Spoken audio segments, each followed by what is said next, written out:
বাড়িতে বানিয়ে ফেললাম দোকানের মতো চিকেন মোমো, তবুও ঘরে থাকা কয়েকটি সাধারণ উপকরণ দিয়ে। আসসালামু আলাইকুম, কেমন আছেন সবাই? আশা করি সকলে অনেক বেশি ভালো আছেন। মোমো বানানোর জন্য এখানে একটি বাটিতে আমি 1 কাপ পরিমাণ ময়দা নিয়ে নিয়েছি। দিয়ে দিচ্ছি স্বাদ মতো লবণ আর 1.5 টেবিল চামচ রান্নার রেগুলার তেল। এবারে এই 3টি উপকরণকে খুব ভালোভাবে আমি মিক্স করে দিচ্ছি। যখন মেশাতে মেশাতে দেখবেন এক পর্যায়ে হাতের মুঠিতে চাপ দিলে এভাবেই শক্ত একটা ডোয়ের মতো হবে, আবার এটাকে চাপ দিলে খুব ঝুরঝুরেভাবে সেটা পড়ে যাবে, তাহলে ভাববেন ময়দাটা পারফেক্টলি মাখা হয়ে গেছে। এ পর্যায়ে আমি নর্মাল টেম্পারেচারে পানি দিয়ে খুব ভালোভাবে একটা ডো তৈরি করে নিচ্ছি। ডোটা হবে একটু আঠালো টাইপের, একটু শক্ত শক্ত, খুব বেশি নরম করা যাবে না। তাই খুব অল্প অল্প পরিমাণে পানি দিয়ে আস্তে আস্তে করে এই ডোটা মেখে নিতে হবে।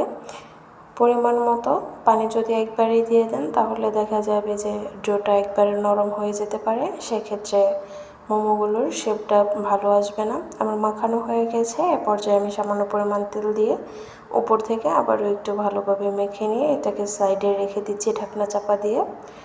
এ পর্যায়ে আমি একটা মুরগির বুকের মাংস নিয়েছি। আপনারা যে কোনো পিস দিয়ে দিতে পারেন, তবে সেটা একটু দেখবেন হাড় ছাড়া যেন হয়। আমি মাংসগুলোকে একদম পাতলা পাতলা স্লাইস করে কেটে নিয়েছি। এবারে এগুলোকে আমি কুচি কুচি করে নিচ্ছি। এ পর্যায়ে মাংসগুলো কিমা করে নেবেন। যদি পেস্ট করে নেন তাহলে মাংসর যে জুসিনেসটা সেটা থাকে না। দোকানে মূলত এইভাবে কিমা করেই তৈরি করা হয়। মাংসগুলোকে আমি ছুরির সাহায্যে খুব ভালোভাবে কিমা করে দিচ্ছি। আপনারা আমার দেখানো পদ্ধতিতে যদি কিমা করেন তাহলে বাড়িতে খুবই তাড়াতাড়ি কিমা করে নিতে পারবেন, অথবা দোকান থেকে বলেও আনতে পারেন কিমা করে দেওয়ার জন্য। এখানে আমি একটা পাত্রে পেঁয়াজগুলোকে কুচি করে নিয়েছি, খুব ছোট ছোট করে ঝিরিমিরি করে কেটে নিয়েছি। এবারে মাংসগুলোকে সেই পাত্রে ঢেলে দিচ্ছি। এ পর্যায়ে দিয়ে দিচ্ছি আদা বাটা আর রসুন বাটা। আদা বাটা দিয়েছি আমি 1 টেবিল চামচ, রসুন বাটা দিয়েছি 1.5 টেবিল চামচ, স্বাদ মতো লবণ দিয়ে দিচ্ছি হালকা একটু মরিচের গুঁড়া, একটু জিরার গুঁড়া। এ পর্যায়ে দিয়ে দিচ্ছি সয়া সস 2 টেবিল চামচ, দিয়ে দিচ্ছি 1 টেবিল চামচ গোলমরিচের গুঁড়া। এবারে সব উপকরণগুলোকে খুব ভালোভাবে আমি হাতের সাহায্যে মিক্স করে দিচ্ছি। খুব সুন্দর করে হাত দিয়ে এগুলোকে মেখে নেবেন যেন সবগুলো মশলা এবং পেঁয়াজগুলো খুব সুন্দরভাবে মাখানো হয়ে যায়। অনেকে এইভাবেই কিমাটা এইভাবে মোমোটা বানানো যায়, তবে আমি মাংসগুলোকে একটু ভেজে তারপরে ব্যবহার করব। এভাবে করলে খেতে একটু বেশিই ভালো লাগে। আমি সামান্য পরিমাণে তেল নিয়ে নিয়েছি।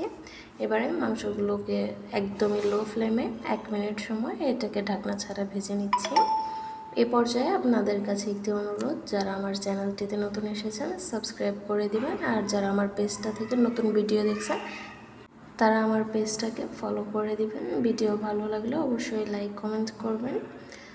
এ পর্যায়ে আমি এটাকে খুব ভালোভাবে নেড়ে চেড়ে নিয়েছি। ঢাকনা চাপা দিয়ে আমি 3 থেকে 4 মিনিট সময় এটাকে রান্না করে নেব। টোটাল আমি 5 থেকে 6 মিনিট সময় এটাকে রান্না করে নেব। এর থেকে বেশি করলে ভাজা ভাজা হয়ে যাবে, তখন খেতে ভালো লাগবে না। এটা আমার হয়ে আসছে। এবারে ঢাকনাটা খুলে নিয়ে আমি আবারও একটু নেড়ে চেড়ে মিশিয়ে নিচ্ছি। এ পর্যায়ে আমি চুলার আঁচটা বন্ধ করে দিচ্ছি। বন্ধ করে দিয়ে 1 মিনিট সময় এটাকে আমি নেড়ে নেব যেন এটার মধ্যকার গরম ভাবটা চলে যায়। এদিকে আমি যে ডোটা রেস্টে রেখে দিয়েছিলাম সেটাও আমি এখন ঢাকনাটা খুলে নেব, আর মাংসগুলোকে একটা সাইডে রেখে দেব ঠান্ডা হওয়ার জন্য। ডোটাকে আমি ভালোভাবে আবার একটু মেখে নিচ্ছি। মেখে আমি এখানে সম পরিমাণে 3টা লেচি কেটে নিচ্ছি। রুটিটা বেলে রেগুলার যে আমরা রুটি বানাই এই রকম সাইজের করে নিলেই হয়ে যাবে। আমি খুব লম্বাটে করে একটা রুটি বেলে নিচ্ছি।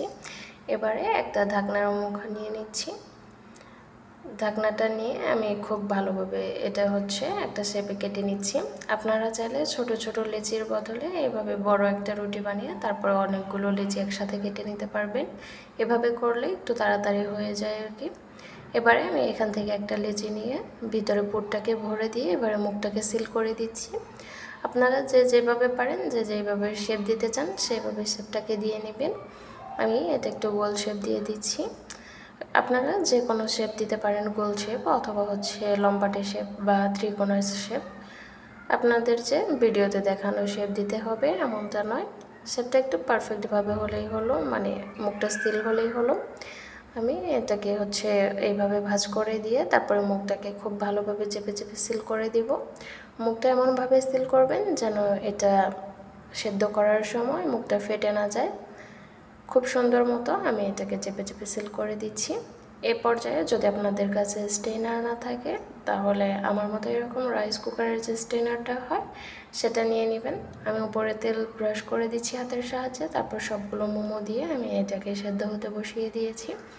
আমি পানিটা আগে থেকে সেদ্ধ করে রেখেছিলাম, এবারে মোমোগুলো উপরে দিয়ে দিচ্ছি। 25 মিনিট সময় পরে আমি ঢাকনাটা খুলে পরিবেশন করে নিচ্ছি।